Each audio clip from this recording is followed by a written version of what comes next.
A reading from the life of Jesus as recorded by one of his closest friends, John. It was just before the Passover festival. Jesus knew that the hour had come for him to leave this world and go to the Father. Having loved his own who were in the world, he loved them to the end.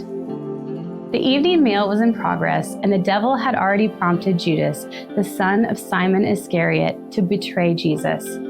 Jesus knew that the Father had put all things under his power, and that he had come from God and was returning to God. So he got up from the meal, took off his outer clothing, and wrapped a towel around his waist. After that, he poured water into a basin and began to wash his disciples' feet, drying them with the towel that was wrapped around him. When he had finished washing their feet, he put on his clothes and returned to his place. "Do you understand what I have done for you?" he asked them. "You call me teacher and Lord, and rightly so, for that is what I am. Now that I, your Lord and teacher, have washed your feet, you also should wash one another's feet. I have set you an example that you should do as I have done for you. Very truly I tell you, no servant is greater than his master, nor is a messenger greater than the one who sent him. Now that you know these things, you will be blessed if you do them."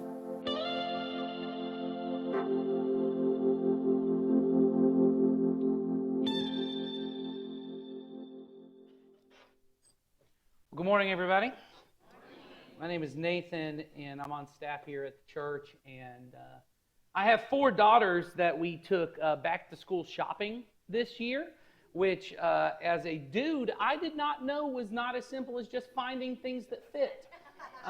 This was an event, as much of an event as like a fantasy football draft is for dudes, which I also know nothing about. And so I was out of the loop on the whole thing, but there were snacks and drinks and lunch involved. It was a whole deal, and it led me to my mortal enemy, Target. And while we're checking out, I'm asked by Target in the checkout line, "Do you want to donate to such and such charity?" which is a pretty commonplace thing these days on transactions. And one of my daughters oversaw it and said, "Hey, why is it that Target wants us to donate to that charity?" One of my other daughters quickly responds and says, "Well, it's because Target cares about those people." And I said instantly, "Well, no, that can't be it. Nope, that math ain't mathin', so let's try and figure this out. What is it that actually makes Target want us to donate to such and such charity?" And so as we kind of left and went to multiple other stores that day, I had a lot to think about, and I'm thinking out loud. I'm talking to myself and my kids and my wife, too much to their dismay, about why is it that Target wants me to donate? And one of my daughters said, "Well, maybe it's because Target wants you to think that they care about those people." And I said, that can't be it either, because the last thing Target wants me to do while I'm making a transaction is think. The last thing that Target wants me to do is to use my brain for a moment. So it ain't about what I think. Plus, if they wanted me to think, they could donate on my behalf. I mean, if Target really cared about the issue, Target's going to have to donate money at the end of the year to write it off on their taxes anyway. They could just do this on my behalf and say, "We're rounding up to every dollar on your behalf." But that's not what they're doing either. And I said, so maybe by the time we get back to Target for the second time to buy something that day, and we're in the checkout line, I came to the conclusion, this isn't about what Target wants me to think. It's about what Target wants me to feel. Target wants me to feel good about this transaction because they don't want me thinking about how I don't actually need any of this stuff I'm buying. They don't want me thinking about how guilty or selfish I feel for spending the money. What they want is to ask me, "Do you want to donate such and such money to St. Jude's?" And then I feel good about the transaction and not good about what I bought. This was not just good for me, it was morally good for the world that I shopped at Target. Me and Target are making the world a better place, one transaction at a time. And now you can understand why I will not be invited back to school shopping again this year. I think this gets to the point of what we've been talking about in this series, Practicing the Way. What we've been talking about is that Christianity is not merely a system of belief. Of course, we all share beliefs. We all share beliefs, and they are essential to our faith. But Christianity, although probably against most popular opinion, it is not a list of ideas that you agree to about God, or about the afterlife, or about morality even. Christianity is not a system of ideas that you just accept and believe. It is the choice to arrange our lives around trusting and loving and pursuing Jesus as King and Lord and leader. Christianity is about choosing to follow the way of Jesus. In fact, it's what the earliest believers even called themselves. They didn't call themselves Christians. They called themselves followers of the way, because Jesus called himself the way, the truth, and the life. And so to follow the way, the truth, and the life meant to follow his way, his truth of life. It is not just about what you choose to believe, though. It is about growing in your love for him by growing in your obedience to how he has called you to live. So in this series, we're looking at how Christians really around the world practice their faith. Because there are things about the way that Christians choose to live, regardless of culture, regardless of nationality or ethnicity or language. If you went to a Christian on the other side of the world and said, what does it mean for you to follow Jesus? They would probably point to many of these kind of practices. Because God is not simply after your thoughts. And we said this on the first week. God is after your heart. He wants you to desire him, to pursue him, to love him. And your practices, your habits, the way that you choose to live, even in unconscious ways, they are the things that form your desires, not just what you think. But see, it's not just God who is after your desires. Anyone who wants to get anything from you, anyone who wants to sell you anything, listen to the primary debates that are going to go on in politics. It is not about trying to convince you to think something. Everyone's kind of saying the same thing. It is about trying to control your desires, to get after your heart, what it is that you most want. My favorite philosopher, Dallas Willard, identified the 4 primary questions philosophers throughout history, right? Throughout history and across the world, they've all been trying really to answer these 4 primary questions. And the reason that they're primary is because they are fundamental to the desires we have. Any period in history, any place on the planet, people are trying to figure out what is true about this. So here they are. Number 1 is, what is reality? Everyone's trying to figure out what is true, what is real in life. In our world, this is why there's so much debate over who controls the facts. As if someone could control facts. As if someone could control truth. Truth is just truth. And we want to know, how do I know what is true, what is real?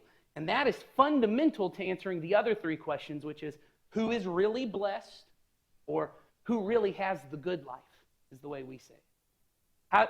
How do you really have the good life? More than that, who is a good person? I don't just want good things in my life. I want to know I'm good. At the end of the day, when I look at myself in the mirror, I want to know I'm a good person. And then 4th, how do I become a good person? And every culture, every time period has come up with different answers to those questions. But this is really what we want in life. I want to know that the life I'm living is good and pleasing. How do I know I have the best possible life? Right? All self-help books are around this. How to have the good life. Right? All advertising is around this. How to have the good life. And I want to know that I am good.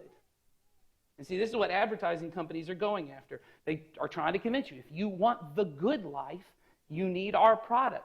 And they're not trying to convince you intellectually that you need their product, right? They're not trying to convince you this is a better product. They're trying to tell you this will make you better, your life better. And here's how you know.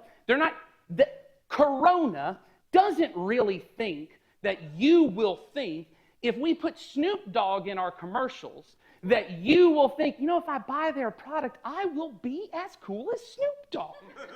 They don't think you actually think that, right? It's not about what you think. What they do is they want to show Snoop Dogg drinking a Corona, and then they want you to feel, well, maybe. I mean, maybe. I'm not saying it's going. I don't think it's going to happen, but it might. maybe it kind of feels like it might be true. This is why the whole donating on every transaction is so brilliant, because now when you visit Target, you get to answer all those questions. Here's how I know what's real. I stood in the checkout line, and all this stuff I bought, it's going to give me the good life. Now, if you thought about it, that coffee tumbler ain't making your life any better. If you thought about it, you kind of feel like it is, and you feel a little guilty, and then they say, hey, do you want to round up your 43 cents to the next dollar, give it to St. Jude's? And you go, well, maybe that'll make me a good person. And you don't think I'm a good person because I donated 57 cents, but you feel, maybe. I'm certainly better than the person who didn't donate the 50 cents. And no, this coffee tumbler is not going to change my life. Maybe. Maybe I'll start my morning, I'll just be in a good attitude because I got good vibes from this coffee tumbler. Maybe. Because it's not about what you think. It's about what you feel. It's about what you desire. And Jesus also had answers to these questions. What is reality? God. God in his kingdom. There is no greater reality than life with God. Jesus said he was the way, the truth, the life. Not one way out of many. Not his personal truth and you got your personal truth. The way, the truth, the only life that actually is good and pleasing, because it's the only one that lines up with reality. Not the lies that we buy into that maybe a couple more purchases and my life will be good. Maybe a little more respect at the office and my life will be good. Maybe a little more exciting sex and then my life will be good. It doesn't work because it doesn't line up with reality. But the only way, the only truth that lines up with a good life, which is the second question, is Jesus' way. What is the good life? Anyone who lives in God's kingdom, here's the part we don't like, under his authority. In God's kingdom, under his authority. Jesus said to seek first God's kingdom and his righteousness, and all this stuff we worry about, it'll take care of itself. You center your life, you point your life towards God and his kingdom, and that's a good life. This means that a good life is not found in a Tesla, where F-150s are more your vibe, an F-150. It's not found in a solid retirement, great vacation, or an exciting sex life, or more money than you know what to do with. The good life is found with God under his rule. And if we live in this way, we become, question 3 and 4, a good person. Jesus said, in his view of reality, the good person is the person who can love the Lord your God with all your being and love your neighbor as yourself. But here's the truth. God defines reality, so you don't get to define what love is. He does. And Jesus said that love, loving God, loving others, it looks like the cross. On the night before Jesus went to the cross to show his followers what real love looked like, he sat down to have a final meal with them. It would be at this meal that Jesus would give his new command, to love one another like he had loved them. But before any of that took place, Jesus demonstrated what a blessed or good life in his kingdom looked like in a shocking way. One of the disciples at this meal, John, would later write about this event like this. Jesus knew that the Father had put all things under his power and that he had come from God and was returning to God. Now, think about that phrase. All things were under Jesus' power. Jesus had all power to shape reality how he saw fit. Jesus had the power to control things in whatever way he wanted them to go. And instead of getting out of going to the cross, instead of sitting on an earthly throne and making people serve him, instead of what most of us think is the good life, Jesus chooses a different kind of good life. He desired something different. So he got up from the meal, took off his outer clothing, and wrapped a towel around his waist. After that, he poured water into a basin and began to wash his disciples' feet, drying them with the towel that was wrapped around him. Now, I don't think Jesus desired washing feet, but I think he desired to serve his disciples. He desired to express his love for them. Most parents don't desire waking up 3 times a night to change and feed their newborn baby. But when our children cry, there is a desire within us to go to them. We desire to care for them. We don't want that to be someone else's job. We know that a good life is one where we can care for our children. Because we love them, we want good for them, and we want to be the ones who can do good for them. And John begins the story by saying that Jesus loved his own who were in the world. He loved them till the end. Jesus loved his disciples by taking on the very nature of a servant. It was the lowest servant who was given the job of washing the feet of dinner guests. But in God's kingdom, it's the king who gets this responsibility. And as you can imagine, the disciples are shocked by this and even a little embarrassed and offended. Peter doesn't even want to let Jesus do this, but Jesus makes clear, you can't be in my kingdom if you do not allow me to serve you. So Peter relents and lets Jesus serve him in a way that Peter found so demeaning. And then, when he had finished washing their feet, he put on his clothes and returned to his place. Do you understand what I have done for you? He asked them. You call me teacher and Lord, and rightly so, for this is what I am. Now that I, your Lord and teacher, have washed your feet, you also should wash one another's feet. I have set you an example that you should do as I have done for you. In his final meal with his followers, Jesus was establishing a picture of what life in the kingdom would look like for his followers once he had returned to his Father. It's at this meal that Jesus speaks about the Holy Spirit who would live within his believers once he left. And at this meal, he gave them the meal we call the Lord's Supper to honor and worship him. And at this meal that he gives them the command to love one another, meaning their fellow disciples, like he had loved them. Jesus is not just establishing a personal relationship with each of his followers, he's forming them into a community of love. And so he begins the meal by giving them an example of the way in which they should lay down their lives to love and serve one another. By the end of the next day, he would show them the greatest version of this love.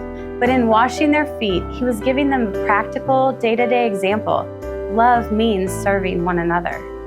And he tells them, now that you know these things, you will be blessed if you do them. This is how we answer those deep desires. How do we have the good life?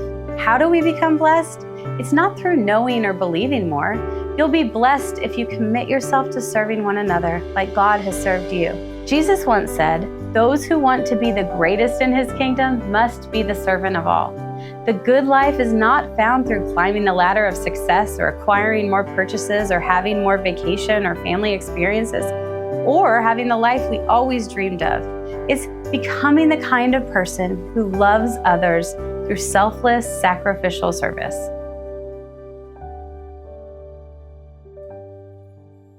So here's the practice of Jesus for each of us from his way. Christians are people who practice humble service towards one another for the sake of giving our lives away to King Jesus. Another way to say it is, we serve one another to serve Jesus. We love one another to love God. John, who wrote this story from Jesus' life, would go on to write another letter to the early church, and it's all about what it actually looks like to live out this new command that Jesus had given them, to love their brothers and sisters in Christ the way that he had loved them.